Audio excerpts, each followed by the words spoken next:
All right. So, Kelly, this conversation around capacity is a really, really big one. And I know we've had a conversation on your podcast before around, leadership. And you work with a lot of business owners. And in my community, the women that I'm talking to don't always identify as leaders, but they're incredibly ambitious, whether they're working in corporate, whether they are self employed, or whether they're like the domestic engineers. This is really about leading. But I love this conversation about not becoming your own glass ceiling. We all know what that term is. So dive a little bit deeper of like, why are you starting to talk about this? What is this like desire inside of you? And why do we need to be having this conversation more and more and more?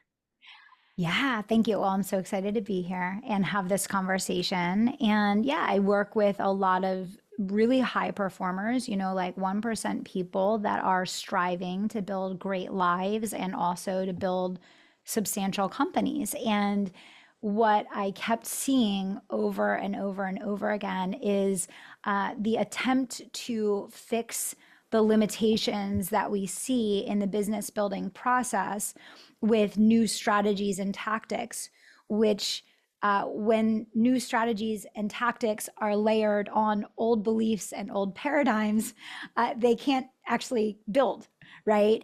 And so I started having this conversation because I work with these wildly talented people that, I find often become the cap to their own business, even in the process of really pushing themselves so hard and taking massive action and doing the work to take their business to the next level. And so I just realized that I needed to really kind of rebalance the conversation around business growth to help people to understand that many times it is your own mental and emotional capacity that is determining what your glass ceiling is, and that yes, you have to do the work, you have to execute the strategy, and you have to implement the thing in order to get the results, but the energy with which you're doing something is what determines the outcome that you get. We've all seen this, right? You can look at two people executing and quote unquote doing the same thing that have an equal opportunity at success, and you can have wildly different results. So I was like, we need to go so much deeper, because the conversation in the business world is always about sales and marketing. It's always about lead gen. It's about funnels. It's about sales. It's about launching. And I'm like, yes, and right? Yeah, if we're not having those are the like desired outcomes for people, Yeah, right?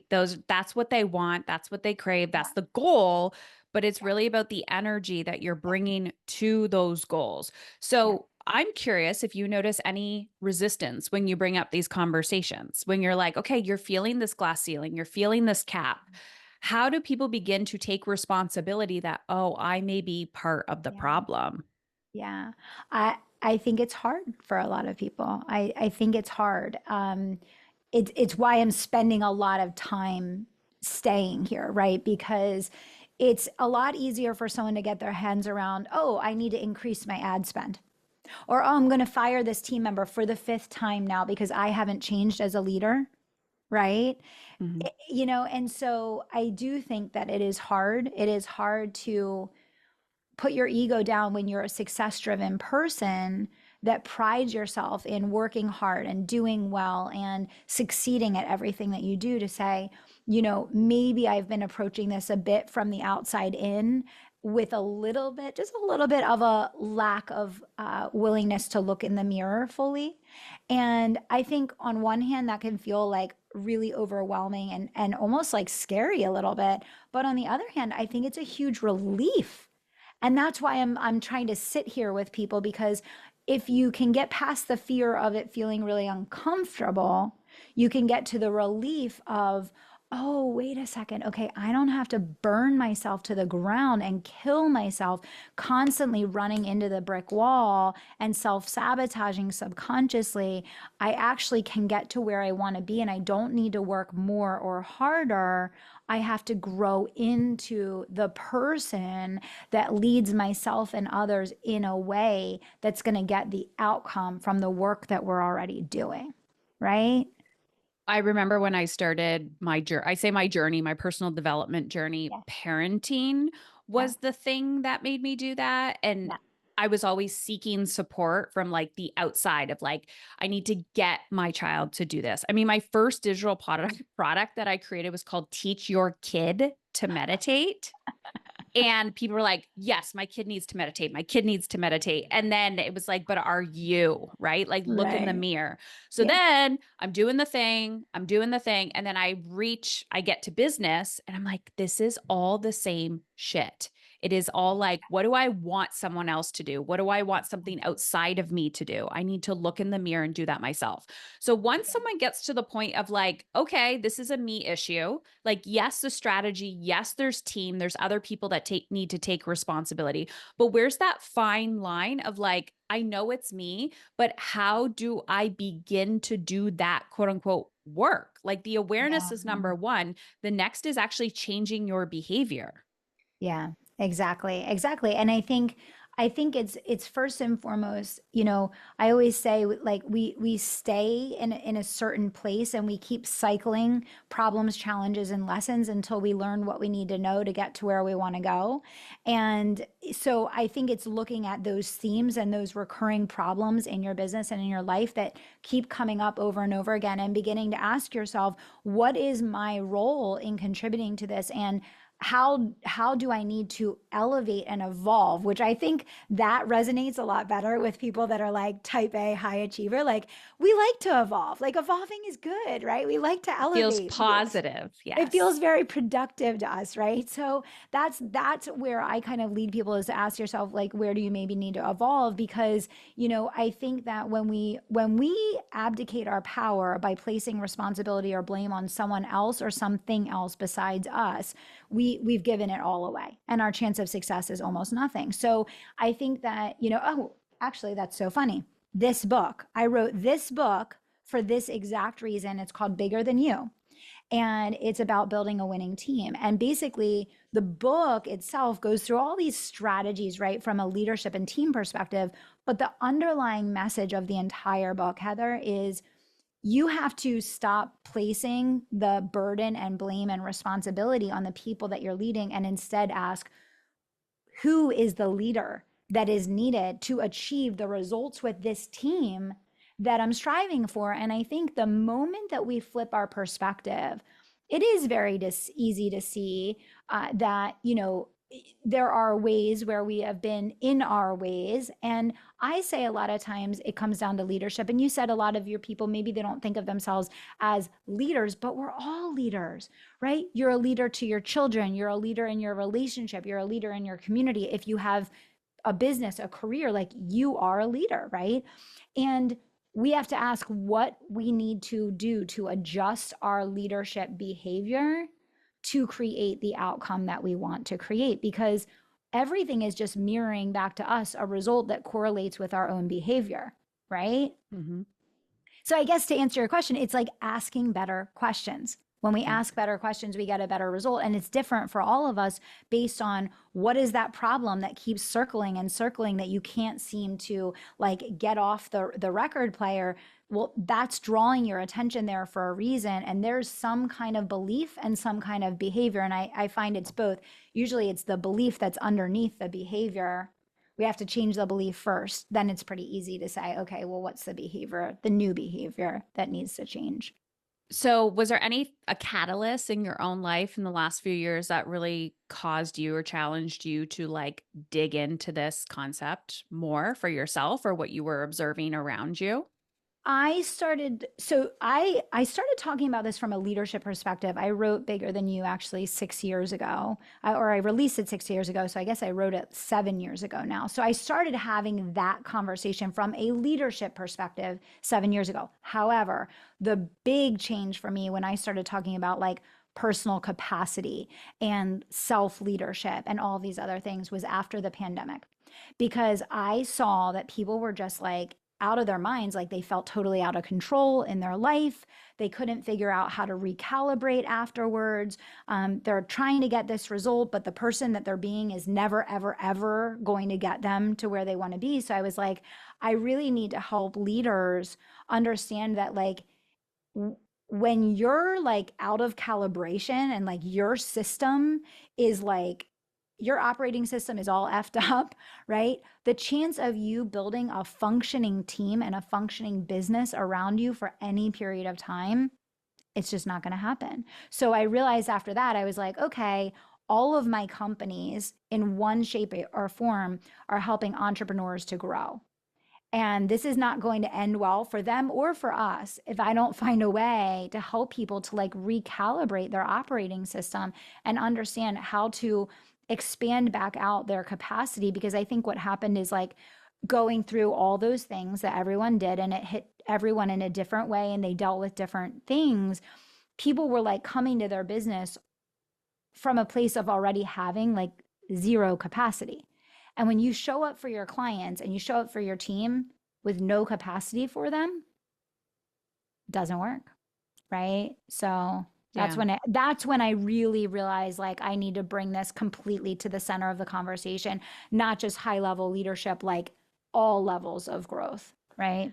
I also noticed like on my team, I will notice when people are out of alignment. Yep. And the number one thing that we're implementing when we're quote unquote training them is the life alignment, the energy alignment, and how they're showing up, how they're leading, how they're organizing themselves. And typically they're very surprised that that's the energy that I lead with Yeah. because they're like, I feel safe. I feel healthy. I feel aligned. Like you're telling me to take care of myself. Like this, how is this part of the training? And I'm like, because you're going to show up more alive, more energized, more Yeah. capacity. And the conversations that I have with women when they don't feel supported in their partnerships, like their Yeah. life partnerships, I'm like, it's the same thing. You Yeah. are overdoing it. You're not aligned and you're like, well, they won't help me. And I'm like, but you're overdoing it. You Yeah. need to take some ownership and go, if they load the dishwasher differently, or next level, you don't do dishes because you have a Yeah. house manager or like a Exactly. completely different system in your life. And for Yeah. some people listening to this, they might go, oh, that's way above my quote unquote pay grade, or that's above my income tax bracket, or whatever passive aggressive jokes and comments that people make. But I'm like, listen, if you can put on this cap that there is another way to operate in the world and you just need to think bigger, Yeah. that comes from an internal belief system. Yeah, it's so true. It's absolutely true. And it's interesting because going back to like the partnerships and the relationships at home, I was just looking at statistics on this and I started about I guess I would say like a year and a half ago, I started really, really talking about like marriage and the importance of prioritizing your marriage as an entrepreneur. And that's always been my personal value and like my personal value system. I just never talked about it. Like it wasn't part of my business. I kept business like very business, right? And then after the pandemic, I was like, okay, we're gonna have to like talk about it all, right? This isn't working. I need to, right? But the divorce rate amongst entrepreneurs is higher than the overall average divorce rate. And I think in so many instances it's like what you want from that relationship or what you expect from that relationship, but who you're being in that relationship is never going to achieve that outcome, right? So I think to your point, it's like it doesn't matter whether it's your team, whether it's your spouse, your significant other, your clients, whatever the case, you have to look at the way that you're showing up in that relationship. And it doesn't mean that there aren't people in the world that do, bad things with no good reason. Of course there are, right? But in the significant, outlook of your business and of your life, like there's a role that you can play in facilitating the outcome that you want. And the one person that you can control and change is you. And I think it's being willing to look deeper inside of yourself. And I feel like, especially for top performers and high achievers, getting like a little deeper and more vulnerable with self feels really uncomfortable sometimes because you almost operate like a machine where you're not necessarily like feeling all the feels, right? And it feels really uncomfortable sometimes to go deeper, but that's where the answers are. That's where Yeah. the answers are to things that you feel like, when am I ever going to get relief from this? you will get relief from it when you shine a light on it and explore it and then begin to grow from it, right? It is wild. So, one thing I'm thinking about right now, we're talking about relationships, partnerships. When you are the type of person that is quote unquote ambitious or likes to challenge yourself, evolve, grow, um, you are constantly reinventing your identity. Like, I feel like I'm a new person every 6 Yeah. to 12 months Yeah. because I'm so future focused and I'm always asking myself, what do I crave? What do I want? What do I desire? What do I need to attract in my life? What actions do I need to take in order to do that?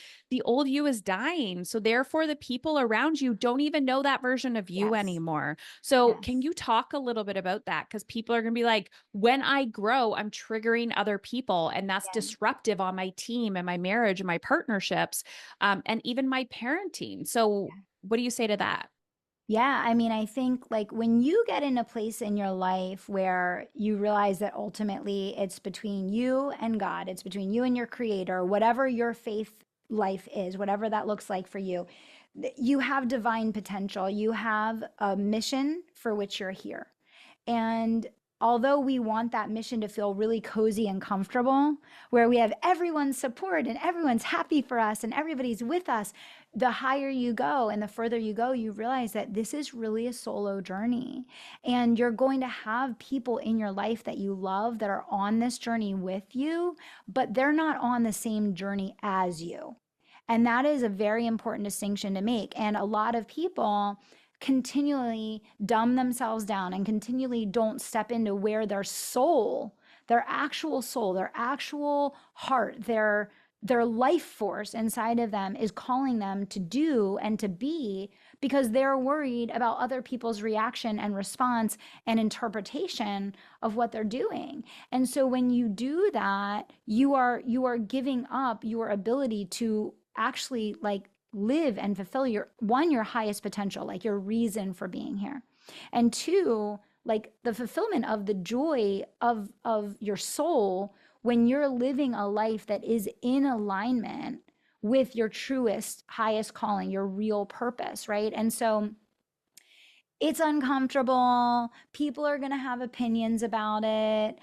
There might be people that you were close with that you're no longer going to be close with.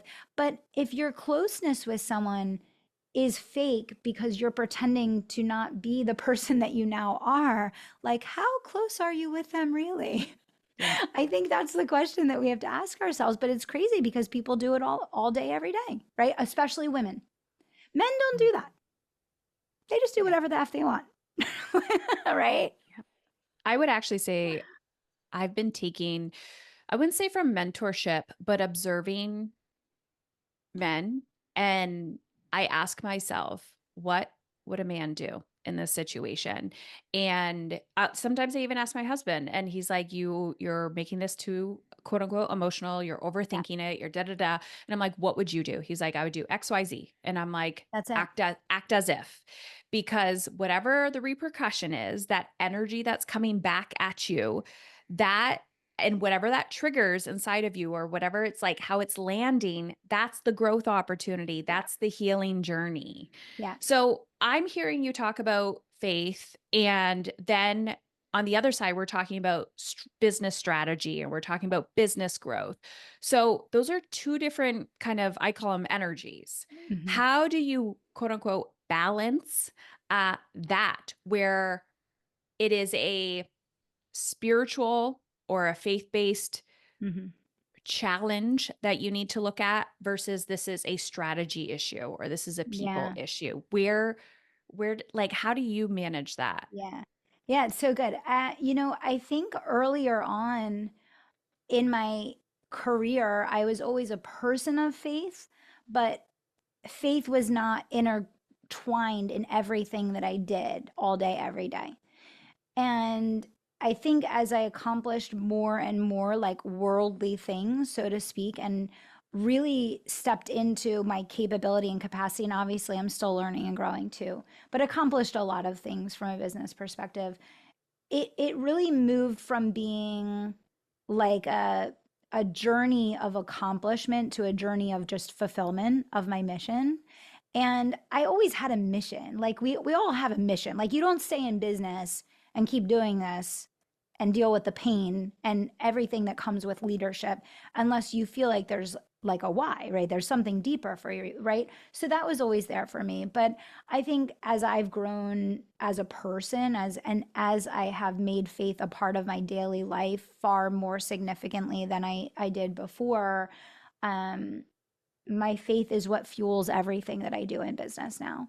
And I'm a highly disciplined executor. So I'm not the kind of person that's like, oh, well, I got a message, and I'm just gonna like wait for the answer. And like, like I'm not like that kind of person. However, I do think that there's constantly a question for us to answer, which is, where is God calling you now? Like, what and actually, like, I teach about this word kairos, right? And it's a crucial time for a critical action. And there are these very significant moments in our lives where we can feel the disconnect between our old life that needs to die and the old person that we were, and the new person that we need to step into being based on where God is calling us in the next journey and in the next season of our lives. And I think the more that we can become in tune with that and continue to show up, continue to do the work, continue to be the leader that you need to be, but let your drive and your passion be fueled by the fulfillment of your highest capability. And to give even more context to that, I believe that specifically it is stewarding our gifts responsibly. Like I could narrow it down to that one thing, which is that each of us were given a set of gifts, things that we have talent and capability that is beyond what we are even deserving of, that can touch and bless and impact others in significant ways. For some, that's moms that are home with their children that raise, children at home, right? For some, that's building a company. For some, that's being an executive. God doesn't care what we do for our occupation or career. He cares who we're being using the gifts that we were given. And so I think the faith journey is so much about asking ourselves every day, how can I show up today in a way that honors and stewards the gifts that I have been given? And I think that two things happen when you do that. One, I think your faith grows tremendously because you see how God moves through your life and touches everything. The fingerprints are just on everything all the time. When things happen that you're like, but for God, because there's no way, right? That's one side of it. But then the other side of it is you desire to show up and be the best that you can be and do the best that you can do because you are pursuing being the best steward of your gifts that you can possibly be, which there's no end goal to that, by the way. There's no end goal. Every day that you wake up that you're still here, your mission hasn't been fulfilled. So the stewarding of your gifts is something that goes on your entire life until you pass on. And I think that when you operate in your business in that way, I personally, for me, I feel so light. Like I just feel light. I feel happy. I feel joyful. I feel intentional. I feel present because I'm not rushing to an end goal or to a specific outcome, although I have specific goals. But I trust that I'll meet those goals in the pursuit of stewarding those gifts. And so to me, that's just one perspective. It's just one way that you could think about that integration of faith in your business. And everything that you're saying, I'm filtering it through like my own language, but the belief systems are aligned. And when I quote unquote neglect that calling, those desires, the like pull inside of me, that's when I begin to feel out of alignment and things Yes. are not aligned. So at the core of all of this, whether it's capacity or your glass ceiling, leadership, all these conversations we're having, I'm hearing you say the goal is to feel good. The goal is to Yeah. feel light. Yeah. And when you don't, that's a sign to go deeper, to Yeah. listen, to get curious, and to get back in alignment. Where too Yeah. often people feel that and they're like, not this, not this. They know what they don't want. They get Yeah. stuck in it. Perfectionism takes over and they don't move. Yeah, for sure. And they're seeking like the magical answer, the right Yeah. time. So, what do you say to that person that's listening to this? And it doesn't necessarily have to be business. They may not be business owners that are listening, but they're Yeah. like, something in this conversation is resonating with Yeah. me. But how do I get from where I am now to where I want to be? What is that first action step you encourage people to take when they're in that place? Yeah, I think that the first step to take is to create space in your life to listen to the whisper. Because I believe that our own intuition is one of the greatest gifts we've ever been given, and one of the ones that we know we pay a painful price every time that we ignore. And the construct of our society and culture is taking us further and further away from leveraging our intuition in our everyday lives. So you don't need to go on this like eat, pray, love year long journey and leave your life behind to find out where you're being called. You just have to return to your own body and to your own space with yourself. And sometimes that might mean you just carve out 15 minutes of silence where you're just going to be with yourself and have quiet and just allow yourself to just get centered again and just hear the whispers. They're already there. It's not like you have to be like, well, what's the magic thing, Heather, that I have to do to be able to hear my intuition? And no, it's there all the time. It's just that the noise and the busyness prevents us from being able to tap into it. And I think that is a great starting point, because when you start getting those intuitive insights, answers come to so many things that have been weighing on your heart and mind, maybe for weeks, maybe for months, maybe for years. And they Mm, come naturally because they were always there.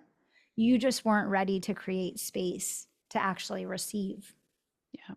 Yeah. What would you say the first step to creating space? We have physical time and space. Yes, we all know what 15 minutes looks like, but how do we start to create space mentally, emotionally? I'm hearing like boundaries. What do Yeah. you physically do when okay, I've carved out the physical Yeah. time, but now I'm overcrowded with the mental and Yeah. emotional? Yeah. Well, I think there's two sides of it, right? So I say you have to step out of the fog, and the fog is doing things out of fear, obligation, guilt, and habit. And there is so much of our time and energy, both physically and emotionally, that is taken by those four things: fear, obligation, guilt, and habit. And so start by doing a time assessment, start by doing an energy assessment, right? If there's one thing in your life that's causing like 90% of your stress, you need to look at that and you need to say, like, okay, what am I going to do about this, right? If you have a client that every time you interact with them, you leave depleted, you need to fire that client. If you have a team member that they keep you up at night and you haven't been a strong enough leader to do the right thing in that relationship to either end the relationship, set boundaries in the relationship, or recreate the relationship in a different way, you need to do that. So I think it's taking, and actually like one of the things I'm doing with my Kairos clients right now is they're doing a time audit, and they're looking at an entire week of what happened every hour of every day for an entire week. And I did it myself. I'm in the midst of doing it right now. And you will find you have so much more time than you thought that you did, but it is stepping into that next level of ownership, of directing your time versus reacting and responding to things that want your time, that you have the power to choose and say, I'm actually not going to give my time to that right now. And it all comes down to choice and Yeah. decision. Like Yeah. make a choice, make a decision, Yeah. feel all the stuff that is coming up and Yes. out when you do that. Um, and that's the journey. That's That it. is the journey. So, Kelly, I could talk to you forever and ever about this because I'm Oh, all thank you. about creating more capacity, time, and energy. And I love that a lot of the conversation is headed towards who do we need to Yeah. become in order to create the life that we want, the Yeah. relationships that we want. Yeah. Business is a tool Yeah. and it's a vessel and it will challenge the shit out of you and force you to become. One thing is, how has becoming this leader or the version of you that you are today improved or impacted your mothering? And then I want to know where people can get more of you. Yeah, absolutely. Well, I think first of all, I'm just a happier person. And I always say the best gift you can ever give your children is being a happy, fulfilled person, right? So I think for me, it's made me a happier, fulfilled person. But also, I think in my relationship with my daughter, I just have so much more emotional space for her and to be present because I have a higher trust level. Like I don't need to feel like I'm doing this thing that I really want to be doing with her, but the whole time I'm doing that with her, I'm actually thinking about this thing that I feel pressured and stressed about that I need to be doing. I feel like I'm able to claim so much more space for presence in that relationship. And I think that's all our kids really want from us, right? To Yeah. be present and connected. Yeah. And we can't really teach them anything that we haven't been willing to do Yeah, ourselves. that's it. So if we're curious about their futures, if we're scared about something, it's like, have we faced that part of ourselves and Exactly. have we come to terms with it? Because when we meet that with other people, we're like, I remember when I was there and here's a little Exactly. path. Here's Yeah, a way to guide you. exactly. So Kelly, where can people get your book? Where can they find more of Yeah. you? What do you got going on? Yeah, absolutely. Well, the podcast is definitely the best place to come and hang out if you want to learn about business and scale strategy. And we talk about family and, all the things that go into leadership. So the Kelly Roach Show is great for that. All of my books are on Amazon. So that's probably the easiest. Just grab it one click. Bigger Than You if you're a leader and you want to lead your teams better. But there's some other choices there too if you have other topics that you're interested in. And I'm on social. So come Awesome. connect, come say hi. And when you hear emotionally uncomfortable, how do you define that? I love that. I mean, to me, how I define that is like going the places that you're scared to go in order to experience and receive a level of depth in your life that you can't access any other way. So I think it's really, really powerful. I actually thought I like when I was getting ready to come on the show, I actually was like sitting and thinking about that to myself. And I was like, that just even that statement is like so powerful because it almost to me, it's like an invitation, Mhm. right? You're inviting people to like go there, which I love. Yeah. Thank you, Kelly. Yeah. Thanks for having me.